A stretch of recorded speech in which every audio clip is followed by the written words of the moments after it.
Ներկայումս մուտք անենք դիմումը ընտրության արդյունքները անվավեր ճանաչելու վերաբերյալ, որից հետո ներկայացնենք թե հիմնավորումները, թե իրավիճակի վերաբերյալ մեր պատկերացումները։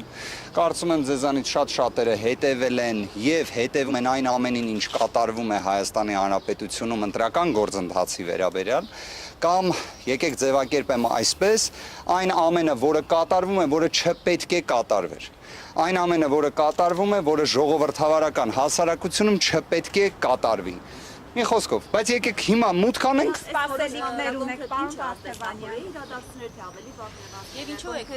դիմում եւ միևնույն է պետք է սահմանադրական դատարան դիմեք ընտրությունների արդյունքները։ Գիտեք, եթե կենտրոնական ընտրական հանձնաժողով համապատասխան դիմում ընտրության արդյունքների անվավեր ճանաչման վերաբերյալ կողմը չի ներկայացնում, դա առնվազն մի փաստարկ կարող է լինել, որ սահմանադրական դատարանում պայմանականորեն պատասխանող կողմ հենց կենտրոնական ընտրական հանձնաժողովը դա կայակոչի, որովհետև ի վերջո օրենսդրությունը վերապահել է լիազորություն կենտրոնական ընտրական հանձնաժողովին ընտրության արդյունքները անվավեր ճանաչելու։ Ունեն այդ լիազորությունը, այդ նպատակով առնվազն պետք է նման դիմում ներկայացնել։ Ավելին, մենք ներկայացնում ենք դիմումը եւ ԿԸՀ-ն էլ պարտավոր է քննարկել այդ դիմումը ոչ թե զուտ քվեարկության օրվա ընթացքում տեղի ունեցած աբսուրդային խախտումների տեսանկյունից, այլ ընտրությունների։ Հիշեցման կարգով ընտրությունները մեկնարկել են ընտրական գործընթացը մեկնարկել է 2026 թվականի փետրվարի 7-ից։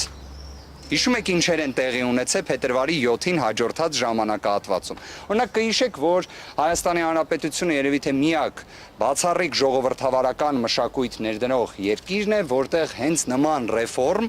կենսաթոշակային ոլորտում տեղի է ունենում ապրիլ ամսին, այսինքն փետրվարին հաջորդած ժամանակահատվածում։ Նման երևույթները, որոնք բոլորը տեղի են ունեցել այս ժամանակահատվածում, ընտրական գործընթացի տեսանկյունից ներկայացվել են։ Իդեպ ես նաև ուզում եմ հիմա կարճ արձագանքեմ այդ հարցին, այնուհետև ավելի մանրակրկիտ խոսենք։ Երեկվա, գիտեք,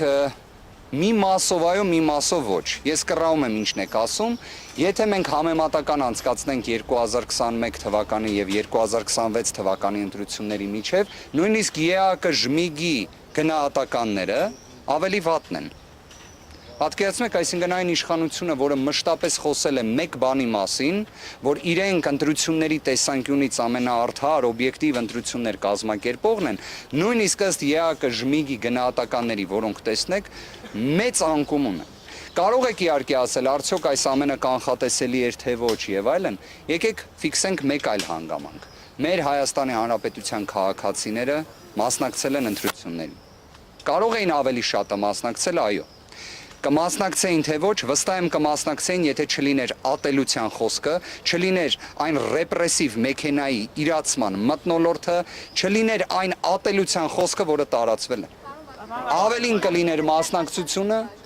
Գիտեք, ես կարծում եմ այն մարդիկ, որոնք ատելության խոսք տարածող են, վարչական ռեսուրս չարաշահող են, նվազագույն խոստումներ չպահպանող են, իրենց խոսքերին վերաբերվեք վերապահումով։ Իսկ եթե խոսում եք իրավական տեսանկյունից, բոլորը պարտավոր են հարգել անմեղության կանխավարկածը, բայց այդ ձեր հարցադրումը չմոռանաք, ես ծանոթացել եմ նաև, որ իրավապաշտպան հասարակական կազմակերպությունների երևի թե բոլոր ՀԿ-ների միավորող ներկայացուցիչ Դանիել Իոնիսյանը երեք մի գրառում է արել, քննադատել է ԿԸՀ-ին։ Մի քիչ արդեն դա զարմանալի է, բայց այո, քննադատել է ԿԸՀ-ին եւ կասեմ, թե ինչ բովանդակության վերաբերյալ է քննադատել ԿԸՀ-ին, որը բխելու է ձեր հարցից։ Եկեք մուտք անենք, այնուհետև շարունակենք։ Ուղղակի սա, այսինքն մարտավարական քայլ է, նախ դիմել ԿԸՀ, որից հետո արդեն սահմանադրական դատարանում։ Գիտեք, մի հանգամանք էլ բացի մարտավարականից, դուք տեսել եք այն մասշտաբային խախտումները, որոնք տեղի են ունեցել թե ընտրական ամբողջ գործընթացում, թե հենց քվեարկության օրը։ Վստահ եմ դուք լսեցիք այն երևի թե աննախադեպ պատճառաբանությունները, որոնք վերաբերում էին տվյալների մուտքագրմանը, որոնք հենց վերահաշվարկի շրջանակներում ամենից շատ քննարկվող հարցերից էր, չգիտեմ, օպերատորը քնած էր, աշխատակիցներից մեկը հոգնած էր, սա հիշեցնում է հայտնի պատմությունը, որ չգիտեմ, բագաժնիկը չի բացվում կամ լիֆտը կանչում են չի գալիս, կներեք, մենք խոսում ենք ամենակարևոր երևույթի մասին, որը վերաբերում է ժողովրդավարության սկզբունքին, ժողովրդի կողմից իր իշխանության իրացմանը։ Նման ամփույթ, անպատասխանատու մոտեցումը իր իրավական, քաղաքական գնահատականը ստանալու է։ Հիմա մուտք անենք վերադառնանք։ Եվ ինչու հենց այդ Առաջինը լավ, եթե այդ հարցը տվեցիք, մի հատ ուզում եմ հասկանամ, էլի, այն խնդիրը, որ զինվորների քվեարկության ազատ կամքի արտահայտման հետ կապված դեֆիցիտի, այդ բոլոր հարցերի պատասխանատուն եւ մեղավորը կասեք ով է։ Իշխանությունը։ Ուրեմն իրենք այնպես են կազմակերպել այդ ընտրատեղամասում քվեարկությունը, որը հանգեցրել է այնպիսի դժգոհության, որ հիմա մի հատ էլ ասում են դե չէինք կարող անվավեր չճանաչել, բայց դա իրենք են ամբողջությամբ պատասխանատուն։ Հիմա շարունակությունը։ Հարցը հետևյալ կերպ դնենք, արդյոք կարելի էր նշվածը կանխարգելել թե ոչ, իհարկե կարող էին, բայց դա էլ չեն արել։ Հիմա ինձ մոտ հարց է առաջանում, իսկ հնարավոր է նման տեսակ մարտավարական գործողություններ իրենք մշակել են ի սկզբանե։ Օրինակ, որ ունենան մի քանի այտենց ընտրատեղամասեր, որտեղ իրենք հենց գիտակցված ապահովեն այդ խախտումները, վարկած եմ, չէ՞ առաջ քաշում։ Կներեք, ոնց է ստացվում, որ զինվորների քվեարկությունը լինում է 20:00-ից հետո։ Չէ՞ որ զինվորների տեղափոխման հարցը նույնիսկ հենց իշխանության կողմից կազմակերպվող գործողություն է։ Կարող է այդ ամենը պատրաստել էին նրա համար, որ երբ գա հասնի մի այսպիսի իրավիճակ, այդ հարցը ներկայացվի։ Դուք խնդրում եմ թերա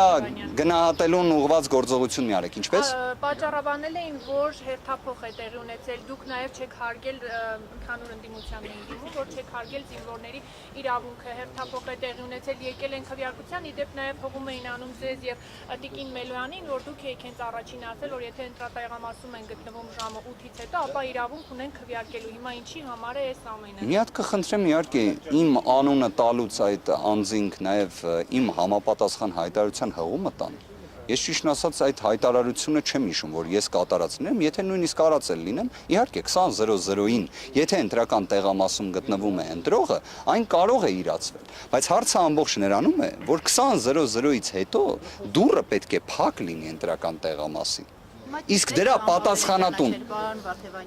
այստեղ ամբողջ խնդիրը ինչումն է, որ հարցը այլևս պարզ իրավական ճիշտ ու սխալից անցել է ուրիշ աստիճանի։ Եվ ամենակարևորը, այստեղ այս հարցին գնահատական տալուց խնդրում եմ չտրոհել վերաքվեարկությունը եւ անվավեր ճանաչելը։ Այստեղ վերաքվեարկության հնարավորության բացառման տարբերակ չկա։ Պարտադիր պետք է լինի վերաքվեարկություն եւ այստեղ ես մեկ ուրիշ հարց ունեմ։ Ձեր կողմից բարձրաձայնած